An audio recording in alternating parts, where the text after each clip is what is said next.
Assalamu alaikum. On behalf of Thomson Reuters, I am proud to welcome you here today to our offices in London to host your second annual international thematic workshop organised by Thomson Reuters, the Institute of Islamic Banking and Insurance, and the International Sharia Research Academy for Islamic Finance.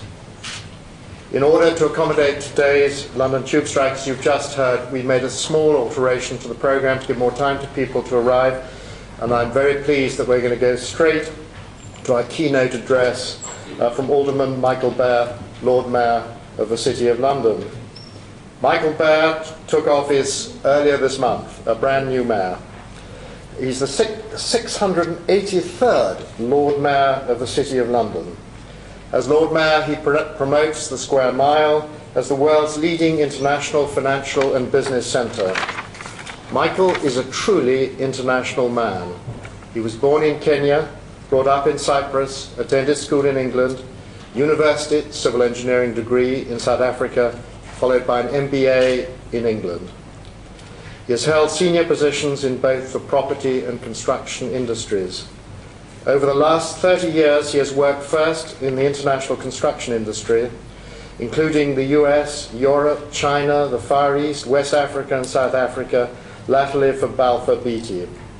Michael is a Fellow of the Institution of Civil Engineers, a Fellow of the Royal Institution of Chartered Surveyors, an Honorary Fellow of the Royal Academy of Engineering, and a founder member of the British Council of Offices. He served as a Sheriff of the City of London in 2007-2008. His voluntary work includes charity projects in Africa, Bangladesh and throughout the UK. He is Director of CRASH, Spitalfields Market Community Trust, the Drinking Fountain Association, and is Governor of the St John Cass Foundation and Primary School, Thomas Coram Foundation for Children, Clifton College, the City Academy, Hackney, the City Arts Trust, and a past Governor of the London Metropolitan University and the London South Bank University. He served as Chairman of the Public-Private City Challenge Programme in the London Borough of Tower Hamlets and as Director of its successor body, Cityside Regeneration. Michael, having done so much, goodness knows how you have time to come here today, but we are enormously grateful. So please welcome Alderman Michael Bear.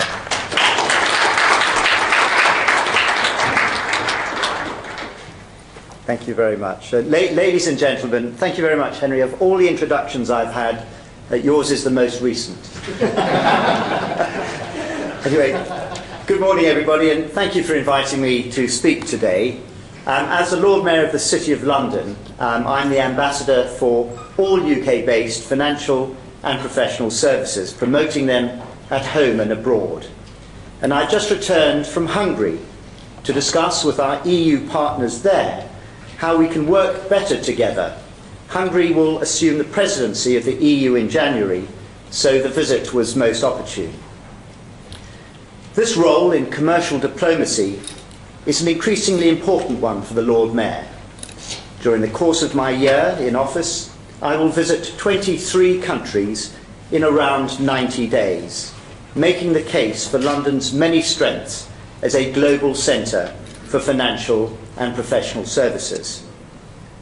London has been at the heart of the world's trade for centuries. It is home for the world's largest foreign exchange market. It has more foreign banks than any other world centre. And it is unique in that most of its financial markets are internationally owned and staffed and managed. From the diversity of its markets to its strong skills base, the UK attracts talent and expertise from across the globe. And London's position at the centre of the Eastern and Western time zones, its diversity of nationalities, cultures and languages spoken, set it apart from other centres. These factors all contribute to the city's strengths. But London has stayed a world leader because it remains a world leader in innovation. London's success is because it offers the world the products it needs. And Islamic finance is an important part of London's offer. It has been providing Sharia-compliant financial services for over 30 years. And today, it is the leading Western centre for a range of new and exciting products with their roots in the traditions of the Islamic faith. The UK offers two advantages: better financial inclusion for our growing Muslim population, and new routes to doing business in a world where Muslims make up 1 in 5 of the population. This is a worldwide growth market. Sharia-compliant products are more and more a means of mobilising the pools of capital held in Muslim countries and elsewhere. Successive UK governments have supported the growth of Islamic finance with a regulatory and a fiscal environment which treats Sharia-compliant products in the same way as conventional Western ones. And London's global reach brings with it excellent links with other key centres in the Gulf and Malaysia. We will all know the scope of the city's expertise in this area, and many of you are part of it.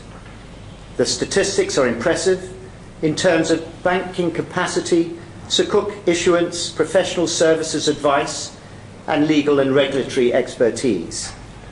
But as with any area of business activity, we cannot afford to be complacent. We must make sure that we have the best possible structures in place, including prudential regulation, common standards, and a good depth of training and qualifications amongst scholars and practitioners. We also need information systems as comprehensive and as rapid as those which serve Western finance. So I'm very happy to pay tribute to the work of our hosts, Thomson Reuters, in establishing their Islamic Finance Gateway as an important tool for practitioners, clients, and advisors. I'd like to turn briefly to an area where the needs of the world economy and the offer of Islamic finance meet. By background, as you've heard, I'm a civil engineer. My professional background is property and infrastructure, shorthand for the structures and systems which enable us all to live in the modern world and for global trade and development to happen. And since the city is all about the real world and the real economy, it's also where many of these projects find funding, through traditional structures and new ones. The scale of the funding needed over the next 3 or 4 decades is massive, and the challenges and opportunities are vast. New cities in Saudi Arabia, railways in the UAE, water supply in Africa, better roads throughout the emerging economies so that food can be distributed for domestic consumption and for export. The scope is as wide as the opportunities. Now, the global economy was valued at $32 trillion in the year 2000 and projected to grow to $142 trillion by 2030. This means it will double in the next decade. And the countries that will benefit will have one of what I call 3 C's: commodities, cash, or creativity. We in this country have creativity and innovation, and applied well, as we are doing, this will position us to take advantage of a very exciting potential. Ladies and gentlemen, you have more detailed discussions to follow, but I'm afraid I will be unable to stay to hear them. Could I wish you very well for your conference today, and I look forward to meeting many of you over the next year. Thank you very much.